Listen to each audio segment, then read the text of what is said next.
18-20 মাস ধরে যারা কারাগারে আছে তাদের বিরুদ্ধে কোনো অভিযোগ আনা হয়। জানেন যে সাংবাদিক আনিস আলমগীর আজকে জামিনে মুক্তি পেয়েছেন এবং তিনি মুক্তি পাওয়ার পর প্রথম আলো সাংবাদিককে বলছেন প্রতিক্রিয়াতে যে শুধু অন্যায় নয়, আমার সঙ্গে জুলুম করা হয়েছে, আপনি আমাকে বলতেছেন যে আমার সমালোচনা করেন, তারপর সমালোচনা করার ফলে আমাকে জেলে দিলেন, এটা তো বাটপারি। এর থেকে বড় বাটপারি গত 1000 বছরে কেউ দেখেনি। আনিস আলমগীর তাকে যেভাবে জেলে নেওয়া হয়েছিল সেই প্রসঙ্গে বলছেন, মানে অন্তর্বর্তীকালীন সরকার কি তাহলে এত বড় বাটপার ছিল? প্রথমত যে আনিস আলমগীর আমাদের সাংবাদিক বন্ধু, তিনি এতদিন জেলে ছিলেন, স্বাভাবিকভাবে তার ক্ষুব্ধ হওয়ার কথা এবং ক্ষুব্ধ হয়েছেও, আমরাও ক্ষুব্ধ। কারণ তিনি তো কথা বলার জন্য জেলে গেছেন, তার কথা যদি ভুল হয়ে থাকে সেটি তার বিরুদ্ধে সেই মানহানি বা অন্য মামলা হতে পারে। তাকে প্রথম নেওয়া হলো, তাই উনি শুধু জিমে ছিলেন, তাকে নেওয়া হলো যে ডিবি অফিসে জিজ্ঞাসাবাদের জন্য, কোনো বিষয়ে তারা জিজ্ঞাসাবাদ করবেন বা ব্যাখ্যা করবেন। তারপর তিনি অবশ্য জানাচ্ছিলেন আলাপের জন্য করা হয়েছে, হয়তো আলাপের জন্য। তাই আলাপের পর দেখা গেল তাকে কারাগারে পাঠানো হলো এবং সন্ত্রাস বিরোধী মামলা। তিনি সন্ত্রাস কোথায় করলেন? এমনকি এটা তো বলবো যে আওয়ামী লীগ আমলের ডিজিটাল নিরাপত্তা আইনের চেয়ে ভয়াবহ। একজন মানুষ কথা বলছে, সমালোচনা করেছে সরকারের, তাকে এই আইনে দিলেন।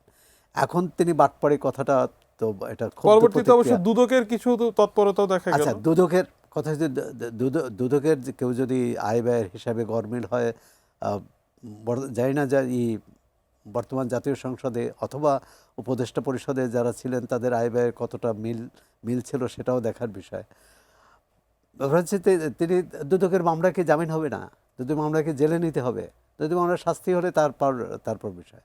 এবং দুদকের মামলা দেওয়া হয়েছে পরে, যেহেতু সন্ত্রাস বিরোধী আইনের মামলা নিয়ে ব্যাপক সমালোচনা হয়েছে দেশের ভিতরে বাইরে, এরপর তাকে আরেকটা মামলা দেওয়া হয়েছে। তিনি বলছেন যে এটা প্রথমত হচ্ছে যে তার এই জামিনের মধ্য দিয়ে প্রমাণিত হলো তার বিরুদ্ধে যে অভিযোগ আনা হয়েছিল সে অভিযোগগুলো হচ্ছে অসত্য, মিথ্যা। দ্বিতীয়ত হচ্ছে যে শুধু আনিস আলমগীর একা না, তো এর আগে মঞ্জুরুল আলম পান্না জামিন পেয়েছেন, আবু আলম শহীদ খান জামিন পেয়েছেন, তারাও সন্ত্রাস বিরোধী আইনে গ্রেপ্তার হয়েছে।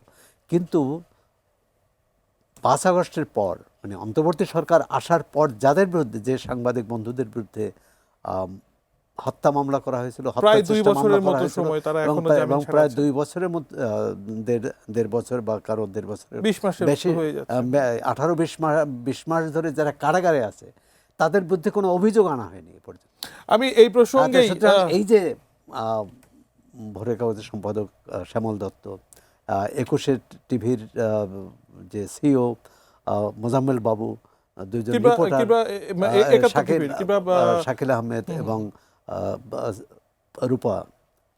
ফারজানা রূপা, মানে তাদেরকে আটক রাখার কি যুক্তি থাকতে পারে? শাহরিয়ার কবির এবং শাহরিয়ার কবির।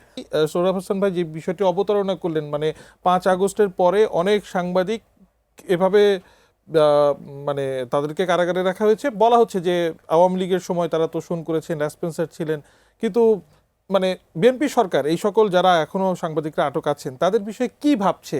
যেই মামলাগুলো দেওয়া হয়েছে সেই মামলাগুলোর বিশ্বাসযোগ্যতা নিয়েও প্রশ্ন আছে। এই আনিস আলমগীর মতো ওনার সাংবাদিক কোন সময়টা অ্যারেস্ট হলো আর কোন সময় বেরিয়ে আসলো, এটা থেকে তো বোঝা যায়। যদি তাদের ভিতর মানে তাদের বিরুদ্ধে যদি ওইরকম কোনো এলিগেশন না থাকে, আমার মনে হয় তাদের যদি কোনো সত্য এবং আইনের মধ্যে দিয়ে তারা যদি বেরিয়ে আসে, মোস্ট ওয়েলকাম। কিন্তু সৌরভ ভাইয়ের সাথে এখানে একটু বিনীতভাবে আমি একটু বলি, যে কিছু নাম বললেন বিগত দিনের সাংবাদিক, ফারজানা রূপা, এই যে শাকিল, ওনারা যা করেছেন, লেসপেন্সারের তো একটা প্রকার মানে একটা স্টেজ থাকে, আমরা বলি না হ্যাঁ সে তার মতাদর্শে বা কোন কারণে তারা এইভাবে করেছে, মানে তারা যেভাবে সাংবাদিকতা ম্যানিপুলেট করে। তোষণের জবাব খুনের মামলা, সেটাও যৌক্তিক না। আমি কোন মামলা আমি বলেছি আইনগতভাবে, যেহেতু আপনি দেখেন আনিস আলমগীর যেভাবে বেরিয়ে আসছেন, আমরা তো মনে করি এরকম ভাবে মামলা যদি অসত্য হয় তারা বেরিয়ে আসবেন।